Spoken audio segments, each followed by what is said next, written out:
안녕하세요. 아마존 창강사 서주영입니다.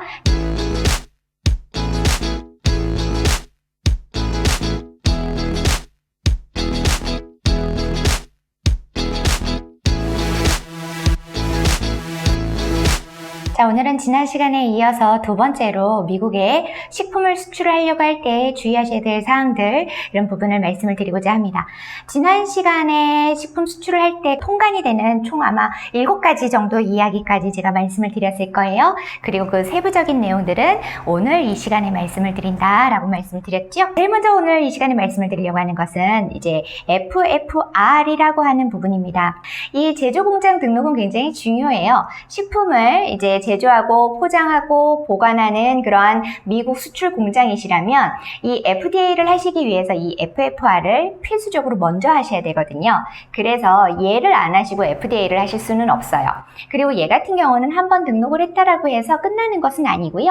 항상 짝수년도에 언제 하셨건 간에 짝수년도에 갱신을 하시게 됩니다. 10월 1일부터 12월 30일까지로 해가지고 2년에 한 번씩은 갱신을 하시게 되는 게 이 FFR이다 라고 생각을 하시면 될 것 같아요. 한국에 있는 제조공장의 경우는 미국에 에이전시를 꼭 두셔야지 가능하고요. 식품회사의 경우 이 FFR 번호 없이 통관이 되지 않기 때문에 관리자 한 명을 지정을 해두시는 것이 필요합니다. 그런데 이게 또 최근에 변경이 있었어요. 작년에 2021년에 이제는 그 이후로 등록이나 갱신을 하시려고 하시면 둔 번호라고, 이 정확하게 어떤 분들은 둔이라고 하고 어떤 분들은 던이라고 하고 어떤 분들은 또 뭐라고 하시던데 이 발음을 저는 뭐라고 해야 될지 잘 모르겠어요. 그냥 던스 넘버 이렇게 이야기하시는 것 같아요. 자, 이 던스 넘버라고 하는 건 뭐냐면은요, 9자리 숫자로 이루어져 있어요. 근데 얘는 이제 지역을 기준으로 해서 그 사업체를 어떤 식별하는 번호, 고유 번호다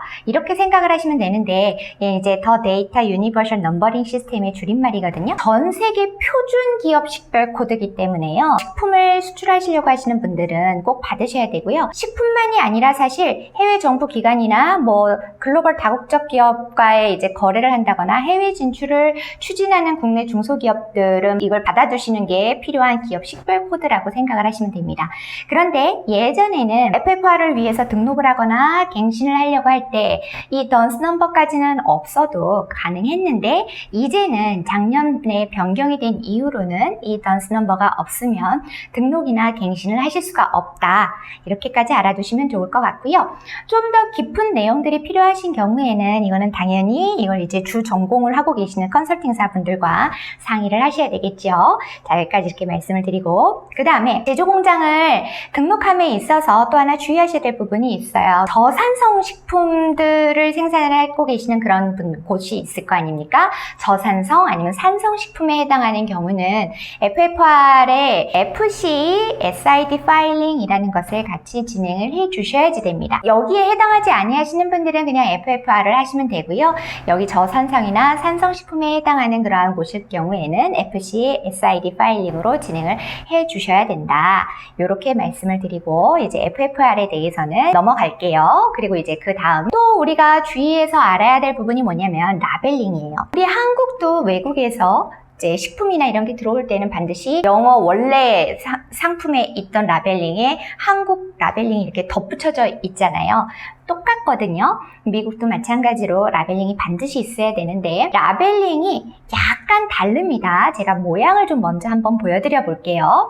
이렇게 3가지 모양을 좀 보여드리는데, 하나는 식품, normal food, 식품일 때 라벨링이고, 중간에 두 번째 보이시는 건 알레르기를 일으키는 그러한 부분들이 있을 때 반드시 표시가 돼야 되는 그런 것을 보여드리고 있는 라벨링이고, 그 다음에 세 번째 보여드리는 것은 건기식, 건강보조식품일 때에 반드시 사용이 돼야 되는 이런 라벨링이에요. 이 라벨링은 이런 거는 어디에서 보실 수 있으시냐면, 제가 사이트를 한번 보여드릴게요. 여러분이 알아두시면 좋을 만한 우리나라의 그 기관 사이트가 있어요. 두 군데를 알려드릴게요. 하나는 KATI라고 해서 농식품 수출 정보 사이트이고요. 여기에 주요한 뉴스라든가 뉴스레터들이 발행이 되어 아주 중요한 내용들이 많습니다. 그리고 국가별로 여러 가지 제도들, 그리고 국가별로 어떤 어떤 그것들을 알아야 되는지 미국 관련한 것들도 쭉 나오고요. 되게 중요한 내용이 많고, 두 번째는요, 해외 식품 인증 정보 포털이라고 하는 곳입니다. 제가 영상 다 하단에 링크 드릴 테니까 여기를 참고하시면 여기에서 정말 중요한 내용들이 더 많이 있는 것 같아요. 사실 개인적으로는 인증 관련한 것들을 보려고 할 때는 이 사이트를 조금 더 많이 참고를 합니다. 여기에서 라벨링 관련한 내용이 나와 있어요. 제가 좀 보여드리면 이렇게 식품 안전관리 정보에서 미국 식품 표시 쪽에 보시면 라벨링이 나와 있습니다. 또 라벨링 관련한 정보들을 좀 보시고요. 이렇게 두 개 사이트를 통해서 여러분들이 많은 공부를 하실 수 있을 거라고 생각이 됩니다. 이제 다시 원래대로 돌아와서 자, 이렇게 세 개의 다른 라벨링을 여러분들이 알아서 좀 하시기는 좀 쉽지는 않아요. 그러니까 컨설팅사의 도움이 좀 필요하시긴 하실 건데, 기억하셔야 될 부분이 있어서 이것만 좀 언급을 드리겠습니다. 우리나라는 제가 이제 공부한 바로는 영양소가 9대 영양소예요. 식품하실 때 주의하실 부분이에요.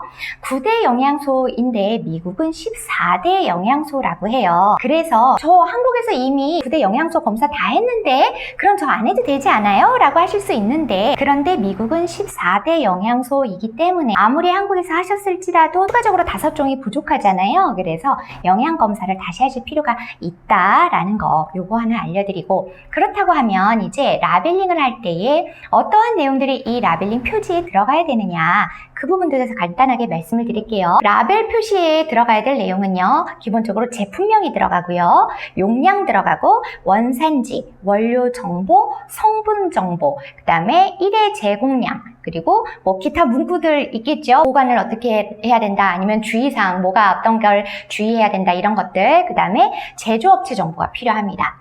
그런데 이 각각의 내용들을 아무렇게나 막 할 수는 없어요. 이것도 기준이 있거든요. 예를 들자면 기본적으로 이 라벨링을 할 때 언어는 한국어로 이미 되어 있는데 그러면 그거는 그냥 해도 되나요? 라고 하실 수 있을 텐데 그건 안 된다. 반드시 영어가 같이 표기가 되어 있어야 된다입니다. 외국어 표기를 완전히 못하게 하는 거는 아니에요. 가능은 한데 영어가 없으면 안 된다라는 거예요. 영어를 기본 바탕으로 해서 다른 외국어 표기가 있는 거는 괜찮다, 이렇게 말씀을 드리고요. 용량 같은 거 있잖아요.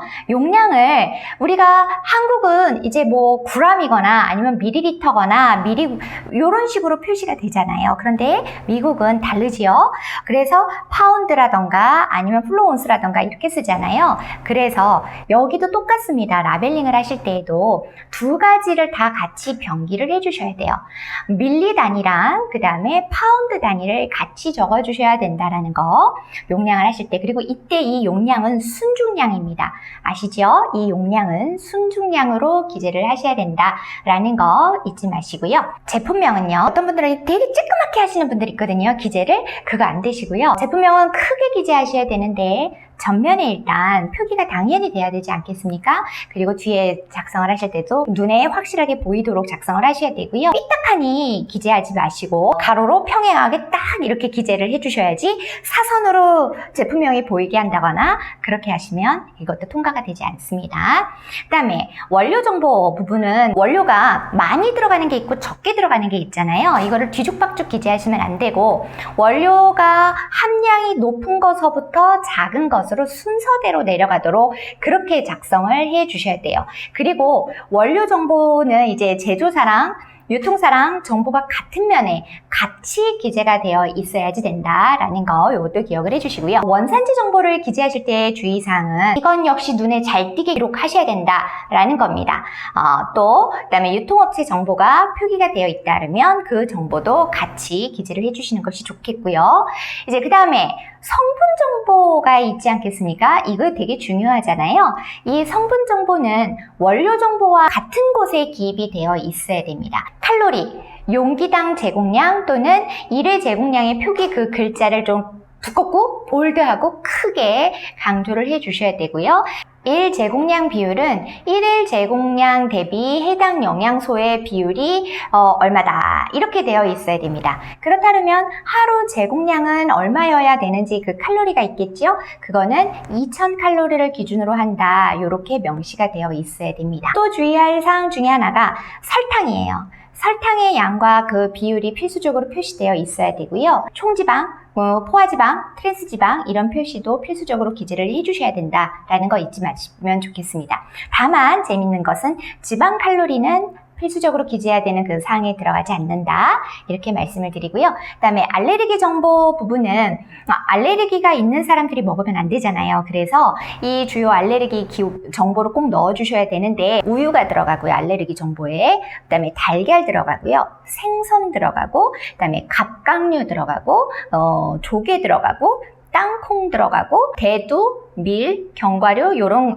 것들이 들어간다라고 생각을 하시면 틀리지 않을 것 같습니다. 이런 정보들이 반드시 라벨링에 표기가 되어 있어줘야 된다. 이렇게 기억을 해주시고요. 더 자세한 내용은 누누이 말씀드리지만 컨설팅사와 같이 상담하시면서 진행을 하시기를 바라요. 라벨링 여기까지 마칠게요. 세 번째는요. FSMA라고 해서 미국 식품안전현대화법에 대한 말씀을 드릴게요. 쉽게 삐즈마라고 이야기를 하는데 이 삐즈마법은 모르셔도 FSVP는 아실 거예요. 그 FSVP가 이렇게 중요하게 된 게 이 삐즈마법 때문에 그렇거든요.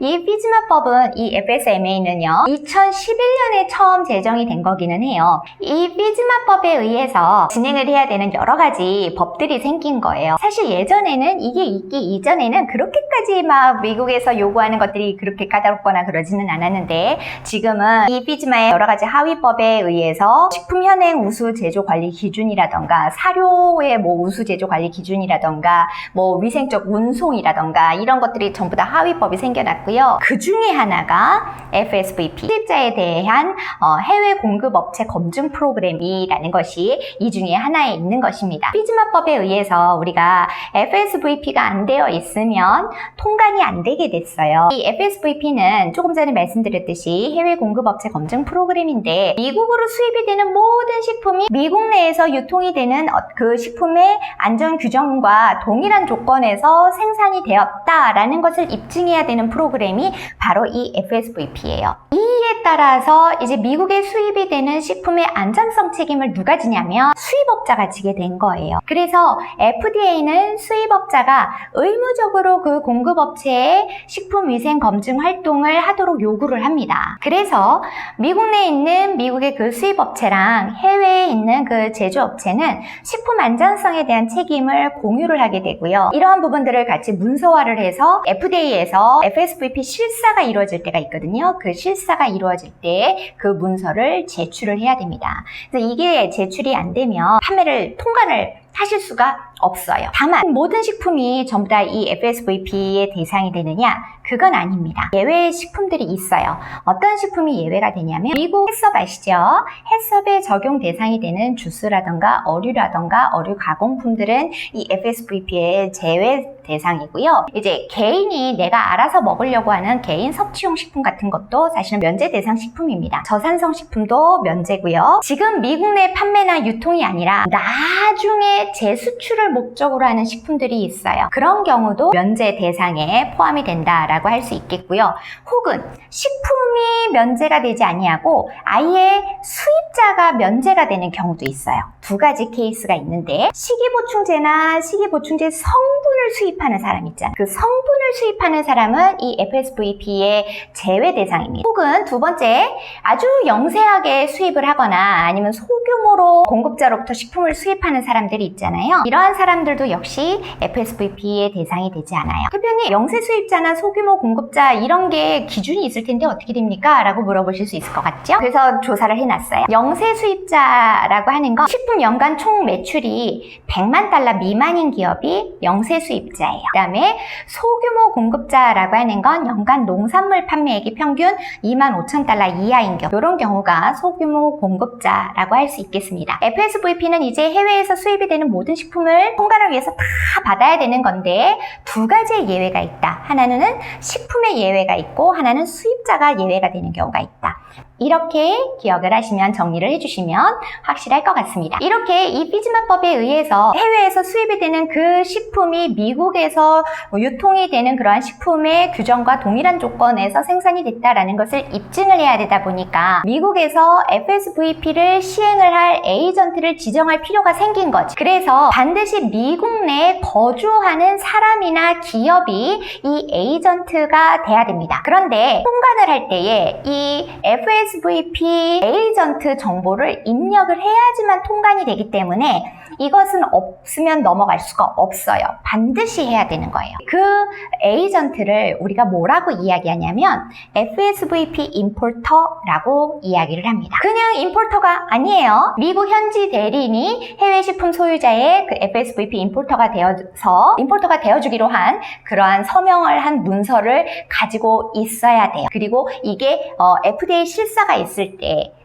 아까 말씀드렸잖아요. FDA, FSVP 실사가 있을 때 문서 제출해야 된다라고 할 때 서명을 한 이 문서도 같이 내게 됩니다. 그러다 보니까 미국 수입 통관 시에 이 FSVP 임포터에 주소도 들어가고요, 연락처 들어가고요, 이메일 들어가고요, 역시 여기에 던스 넘버도 같이 필요한 상황이에요. 이 부분이 없으면 그래서 FSVP 임포터가 없으면 이게 통관이 안 된다라는 거죠. FSVP는 언제 진행을 해야 됩니까? 라고 물어보실 수 있을 것 같아요. 자, FSVP는 수입자가 제품을 수입하기 전에 모두 FSVP를 시행을 하고 식품이 안전함을 검증하거나 검증한 후에 수입을 진행을 해야 됩니다. 아마존 셀러들 같은 경우 정식의 수입자가 있어요? 없지요. 그러니까 어떻게 해야 돼요?